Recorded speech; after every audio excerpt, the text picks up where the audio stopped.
Hi, folks.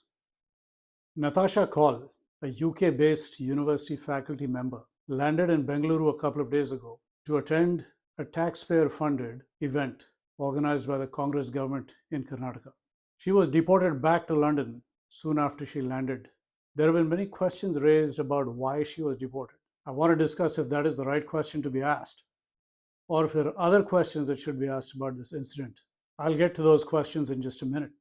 If you aren't already aware, most universities in the UK and the US have a distinct left leaning bias, and the faculty members at these universities tend to support causes which support that worldview. Nitasha Kaul is no exception to this rule. In addition, the anti India attitude of the UK is quite well known. The English would like nothing better than seeing India weakened, balkanized, and broken up along its fault lines. Fault lines which are eagerly promoted by their government and members of academia in that country like Kaul. It's all one big ecosystem, and this lady is a part of that very ecosystem. First, let's take a look at what Nitasha Kaul has been up to in the recent past. She has been very vocal in terms of her anti-India statements and her anti-India activities, and in terms of spreading a fake narrative against the country. Her writings and statements are actually part of a much larger problem, and they're an excellent example of the kind of anti-India propaganda that is promoted by Western governments, Western media, and by academics in the West. This kind of propaganda, unfortunately, seems to sell quite well in the West. In 2016, when Burhan Wani, the wanted Kashmiri militant, was eliminated by the Indian security forces, she wrote an article glorifying him and his activities, calling him a freedom fighter. In 2017, she published tweets calling the Rashtriya Swayamsevak Sangh, the RSS, a terrorist organization, completely overlooking the fact that the RSS is largely focused now on quite a different social and developmental agenda.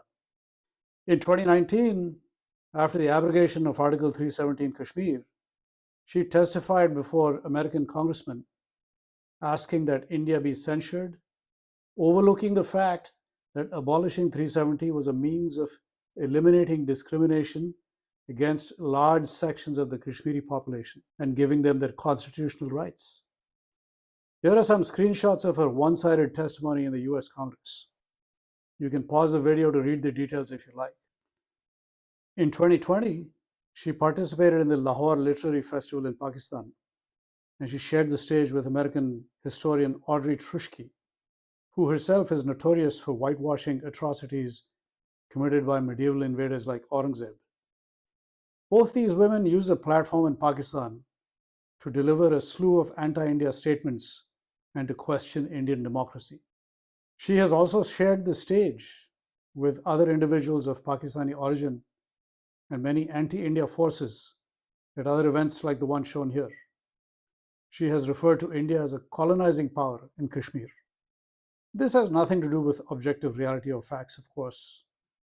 She has also been given the opportunity to push her anti-India and anti-Hindu views by outlets like The Wire and Caravan, also hobnobbing with other known India baiters like Arundhati Roy. Her writings generally portray Hindus in a poor light, mostly as the aggressor, never the one at the receiving end of terrorist violence in Kashmir. The reality, of course, is quite different. I could go on with more examples of this terror apologists' activities, but you get the idea. What is ironic is that Nitasha Kaul belongs to the Kashmiri Pandit community, the community that has suffered so grievously at the hands of terrorists in Kashmir during all the violence that has happened there over the last 20, 30 years. Interestingly enough, Nitasha Kaul's dangerous anti-India views seem to have found their way into the political science curriculum at Jindal University. Why a reputed university like this would include her writings in their curriculum and use it, possibly negatively influencing students' minds, is beyond me. Nitasha Kaul was invited by the Congress government in Karnataka to deliver her Breaking India views, deny the territorial integrity of India, and to speak against the Constitution of India at a conference titled, quite ironically, The Constitution and Unity of India. Her travel expenses were paid by the government at taxpayer expense. Fortunately for India, the central government stepped in and made sure she wouldn't step out of Bengaluru airport.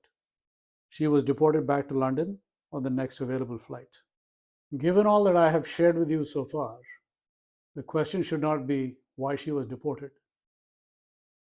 The first question, in fact, should be why Jindal University and maybe others included her views in their curriculum and potentially influenced students with such anti India material.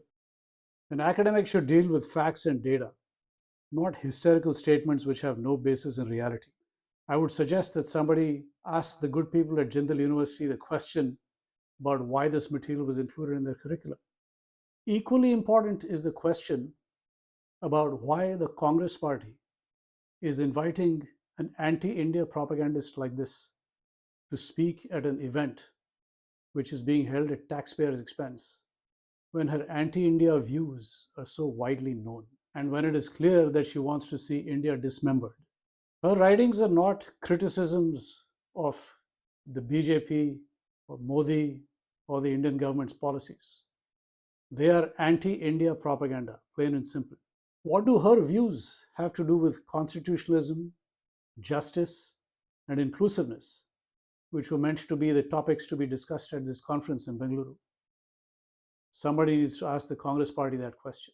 Somebody needs to ask them why she was invited to speak at such an event. If you are a voter in India, you probably should be the one asking that question. If you like the material I shared today, consider giving this video a like, share it with your friends, and subscribe to this channel for more content like this. Until next time, take care.